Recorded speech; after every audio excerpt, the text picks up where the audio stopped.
Lord ప్రొవైనేషనాములు అందరికీ వందనములు. ఇది దేవుని వాక్యంలో నుంచి ఆదికాండం 21వ అధ్యాయం మొదటి 2వ వచనం. యెహోవా తాను చెప్పిన ప్రకారము శారాను దర్శించెను. యెహోవా తానిచ్చిన మాట చొప్పున శారాను గూర్చి చేసెను. ఎట్లనగా దేవుడు అబ్రహాముతో చెప్పిన నిర్ణయ కాలములో శారా గర్భవతి అయి అతని ముసలితనమందు అతనికి కుమారుని కనెను. ప్రియమైన వాళ్ళారా, దేవుని సంఘంలో నాటబడిన మనము ఈ మాట చదివినప్పుడు ఎంతో ఆశ్చర్యకరమైన మాట. యేసు రక్తము మనల్ని ఎట్లా పవిత్రులుగా చేసిందో మనం ఎరిగిన వారమై, అబ్రాహాము జీవితము ఎంత విచిత్రంగా, అంటే ఈ దేవుని యొక్క మాట ఎంత శిలాశాసనంగా ఉందో మనం చూడగలుగుతాం. దేవుడు అబ్రాహాముని పిలిచినప్పుడు చెప్పిండు, నేను నీకు సంతానం ఇస్తా అని చెప్పిండు, నీ సంతానం వరదిల్లుతారని చెప్పిండు. కానీ అది ఆ తరంలో వరదిల్లలేదు, కానీ ఇప్పటికీ వరదిలతో వచ్చేది. ఈనాడు ప్రపంచంలో యేసుక్రీస్తు ప్రభువును అంగీకరించిన ప్రతి ఒక్కరు కూడా అబ్రహాము సంతానంగా చేయబడ్డారంటే ఎంత గొప్ప ఆశీర్వాదం.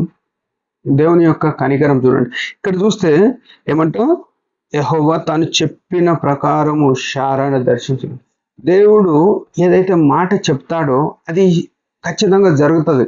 ఆలస్యం అనేది మనం అనుకుంటాం, కానీ దేవుడు తన చిత్తంలో జరిగిస్తాడు. మనం ఏమనుకుంటామంటే మనకు అడిగింది కావాలి అని అనుకుంటాం, కానీ అది ఎప్పుడు ఇవ్వాలి అనేది దేవుని చేతిలో ఉంది. మనకు ఈ రోజు అడిగింది ఈ రోజే వస్తే మనం దాని వలన మేలుగాక కీడు అనుభవిస్తామేమో, అది మనకు తెలియదు. దాన్ని ఎరిగిన వాడైన ఈ సజీవుడైన యేసు ప్రభు ఏం చేస్తాడంటే మనకు ఎప్పుడు అది మేలుకరమో అప్పుడే ఇస్తాడు. ఎంత విచిత్రం కదా. అని శారాను దర్శించినాడు, శారాను గూర్చి తాను ఏదైతే చెప్పినాడో అది చేసినాడు. చూడండి ఎంత ఆశ్చర్యం.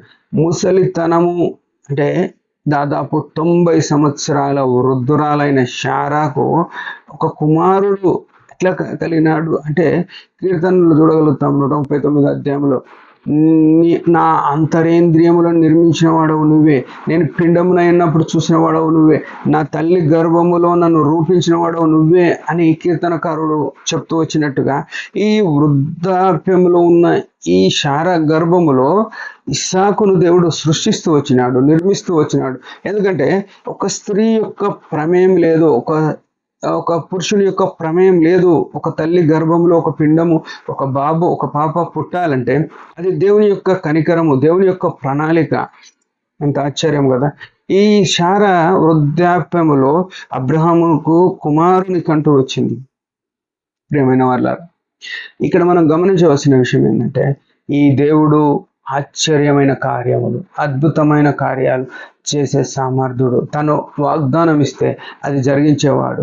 మనము ఆయన రక్తంతో కడగబడి ఆయన ఎదుట నిరంతరం ప్రార్థన చేసి మన యొక్క అక్కర కొలది, మన యొక్క సమస్య కొలది ఆయన పాదాల మీద పడి మనం అడిగినప్పుడు వాగ్దానం చూడ. ఈ లోకంలో ఎంతో మంది ఎన్నిటినో ఏ దేశానికి ఒక దేవుని పెట్టుకొని పూజిస్తున్నారు. ఎవరు సమాధానం లేకుండా వస్తారు, మొక్కుకొని వస్తారు. కానీ మన దేవుడు నువ్వు మొక్కి ఆరాధన చేసినప్పుడు ఆయన నీకు నాకు ఉత్తరం ఇచ్చి సమాధానముగా వాగ్దానం ఇచ్చే దేవుడు. అబ్రాహాముకు వాగ్దానం ఇచ్చినాడు, దాన్ని నెరవేర్చినాడు. ప్రియమైన వాళ్ళారా, మన జీవితాల్లో కూడా వాగ్దానము పొంది దాన్ని నెరవేరు కొరకు కనిపెట్టుకొని ఓర్పుగా ఉండవలసిన బాధ్యత మన మీద ఉంది అని ఎరగవలసిన వారమైన ఉదయకాలం దేవుడు అటు రీతిగా మనకు సాయం చేయడం కాక చిన్న ప్రార్థన. పరమ తండ్రి యేసు ప్రభు నామములో వందనాలు. ఉదయకాలం ఇచ్చిన ఆయుష్ని బట్టి స్తోత్రం. నీవు ఔన్నత్యము గలవాడవైండి శారాకు మాట ఇచ్చి దాన్ని నువ్వు నెరవేరుస్తూ వచ్చినావు. మనుషులకు అసాధ్యమైనది, ఎవరికి అర్థం కాని విధములో గొప్ప కార్యం చేసినావు.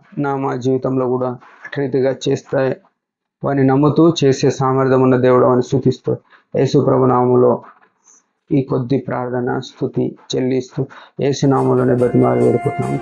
ఆమేన్. మీరందరి పరిచయం గురించి భారంగా ప్రార్థన. Praise the lord.